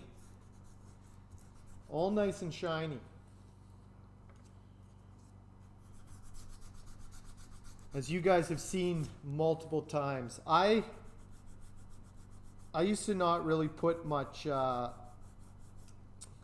work into shining my frets because it's kind of like they just get dull anyway. But I'm trying not to be as lazy and just be like, fine, I'll polish the frets. Especially with chrome hardware, you kind of have to. On some guitars, I'll polish the frets up real nice. On my big Rivers, I make the frets nice, but I don't make them super shiny because the guitar itself is muted. The hardware is nickel hardware and stuff like that, and so there's really no point in making it like super shiny. I want it to just look kind of like brushed nickel anyway. But when you're doing a shiny guitar like this one, it's all has to be shiny, even though it will never remain shiny. It's one of those things. It's like shining your shoes. They'll look nice for like a day or two, and then they'll be dull again. So it's the same with polishing frets. It's like, yeah, you can make them all shiny, but it won't last. So what's the point? Well, it's about presentation. This is one of those things that's more about presentation. So like when someone buys a boutique guitar, that thing better have shiny frets. They paid thousands of dollars for it. So it's kind of more of a presentation thing. So they open up the case, and there it is, and it's nice. Everything is nice. It just shows, it's just like a little thing for the client to show you care. That's what it's about, is polishing the frets is showing your client you give a damn about how this thing looks.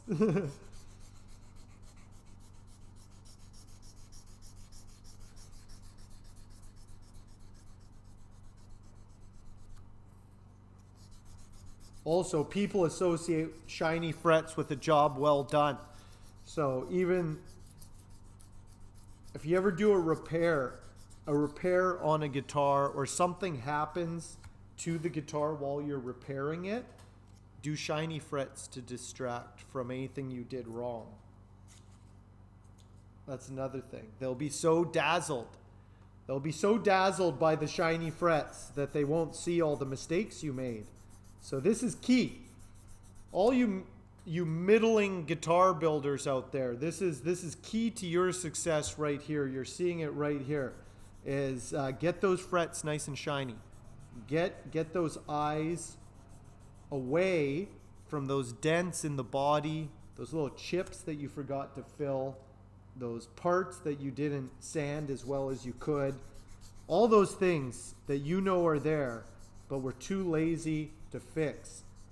Well, you better sit in and put in some good time on making those frets shiny to make up for that. That's my advice to the middling guitar builders out there.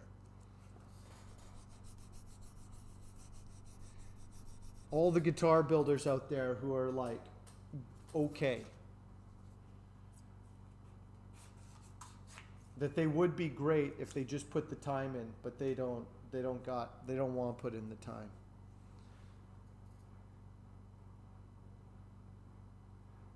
Forget about it, Rock and Raj. 8-ball just confirmed. And Raj only listens to the 8-ball. Yeah, they'll hand over their wallets. I've never seen such shiny frets before. They're like dazzling stars in the night sky. Where do they come from? I look at them and feel insignificant, is what they'll say.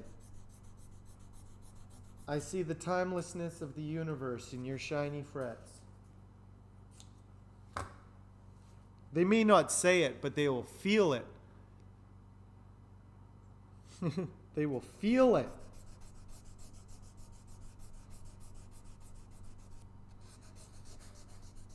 Rage, I don't think he's selling this guitar. I think he's giving it away. Giving it away.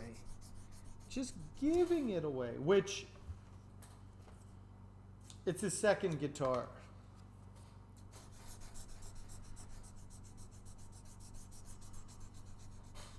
That's another thing when you're starting out. Just sell your guitars to friends and family. That's what you do. Just build guitars. Get people to buy them where it's not costing you money.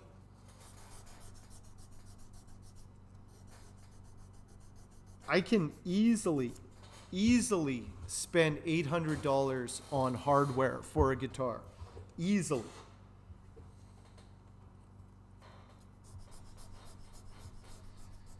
Even a cheap guitar, though Spike made that bass, that one-piece bass. He made it for like $70, which is pretty good. But the tools he was using, if you factor those in, the guitar may have cost $70 to make, but the shop that he has, that's always the deceptive thing when you're like, well, I'm just going to make cheap guitars. And it's like, yeah, you can, but they're not necessarily cheap to make. You still need a router. You still need all these other things.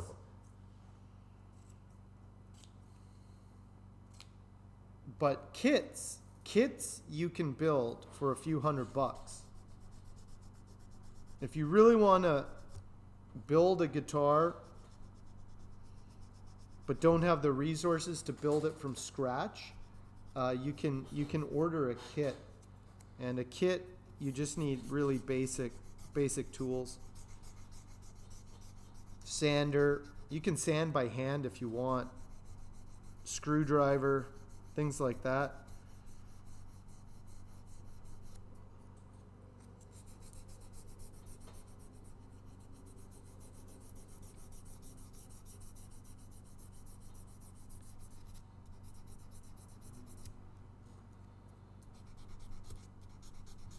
So on my big rivers,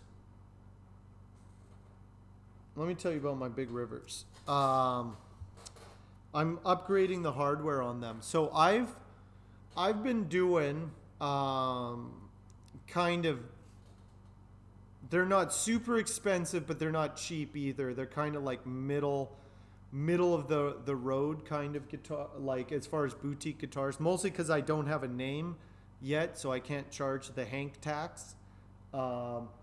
Basically what they say is once your order book fills up, you raise your prices. That's what you do. My order book is not filled up. But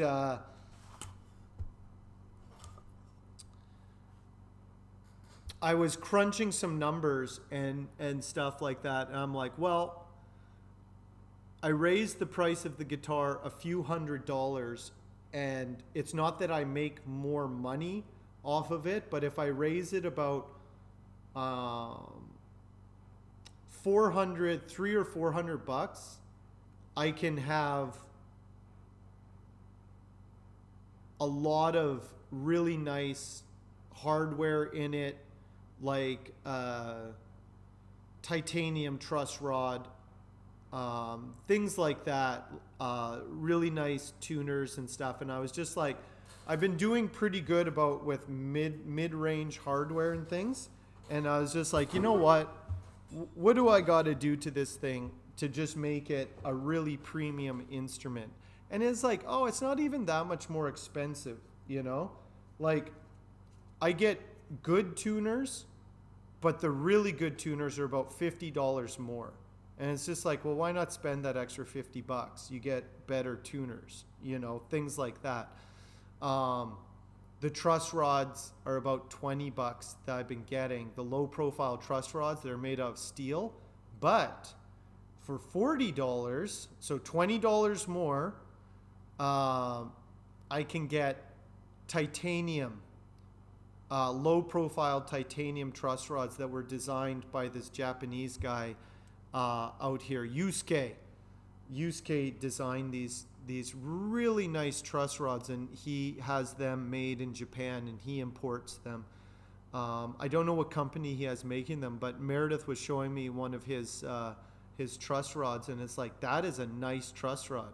Like, that's so nice. And so it's just like things like that. And then inlaying carbon fiber rods into the neck as well for stability, because now, like, here's another thing. It's like I sent a guitar to Virginia. I sent a guitar to Texas, right? It's very humid down there. Obviously, people take care of their instruments. Humidity control is a big part of it. But it's like, what if they're playing outside in the summer and it's, you know, it's like super hot, super humid. And so I was just like, you know, I got to do things to reinforce that neck and just make it as good of instrument as I can, a reliable instrument. And that's what I was talking with one of the clients about, just reliability as an instrument. And it was like, yeah, that is a good point. And he was just like, throw on the best hardware. And I was like, you know, that's good advice, you know? 'Cause he's like, how much more does it really cost? And it's just like, oh yeah, $50 more for the nicer tuners, right? And it's like, yeah, it's just, this is just how much it costs to get a really good thing. But it makes my instrument much more reliable, and just in the end of the day makes it a better instrument. So it should be done. So now I'm overhauling everything instead of just when I was learning how to build, I was using decent hardware. I wasn't using the cheapest hardware. I was using really good, inexpensive hardware, like the best hardware I could get at a reasonable price. And now I'm kind of like, okay, I'm not just going to put in hardware and things just because it's expensive. I'm not going to use certain materials just because, well, that wood is just super expensive, so it makes it a premium guitar. I'm still going to use the same materials. I'm going to use walnut. I'm going to start fabricating my own bridges, fabricating my own plates. Optimal success. Papa Doom. That's when I sell out, Doom. I haven't reached the point of selling out. Doom is 3 steps ahead. That's when I sell out. I create a reputation of fine craftsmanship and reliable hardware, and then I sell out and have them made in China, and but still sell them at the same price point. It'll come. It'll come.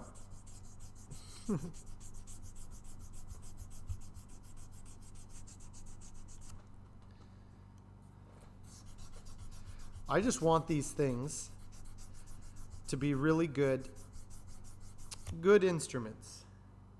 Yeah, I know you would like that idea. How is your Thanksgiving, Doom?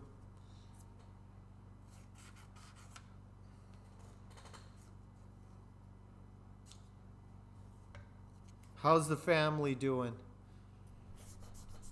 Don't worry, I got it all figured out. I've got everything figured out. Long-term success.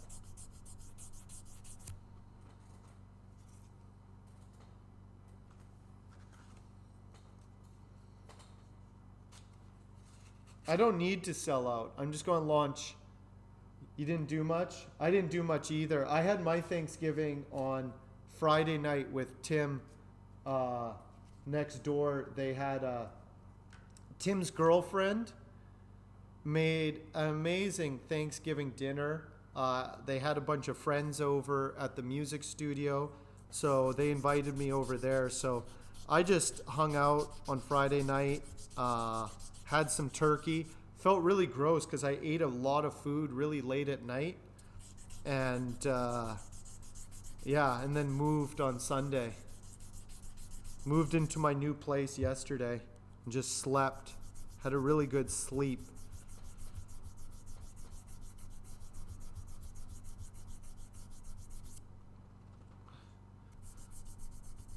Finally,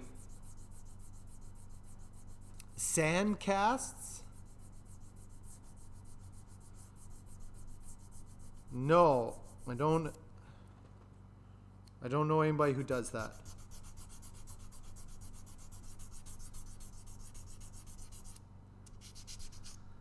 But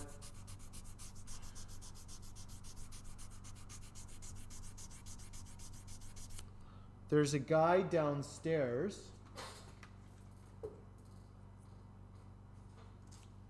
Do you mean like casting in sand? Like metal casting? Like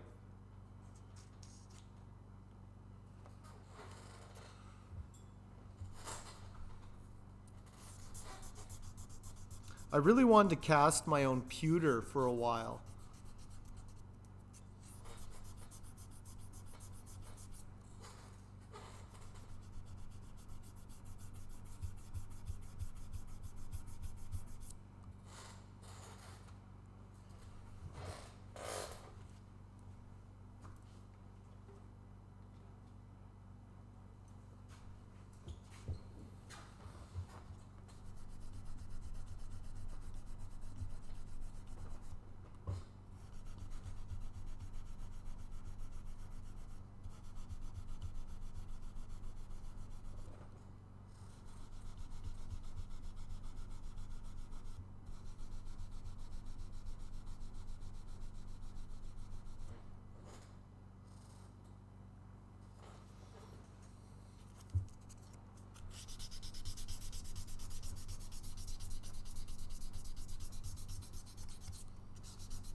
Anyway, I had a pretty good weekend. You design a palm pedal for a guitar, make it into a 3D printer, then just make a sandcast copy. Yeah. What I would do is do a 3D print of it and then cast it into like clay or something. I saw people do that, where they do like a 3D mold and then they cast pewter in, like you make a mold. There's some neat stuff you could do. I was thinking about doing pewter, because that's something you can cast pewter, because I think pewter has a low melting rate, so you don't need, pewter might not be strong enough. Pewter cracks in clay. Well, you can get casting like material. Maybe it's not clay, but it's like clay. Like you indent the thing that you want to make, and then you can pour the pewter into it. I don't know what the material is.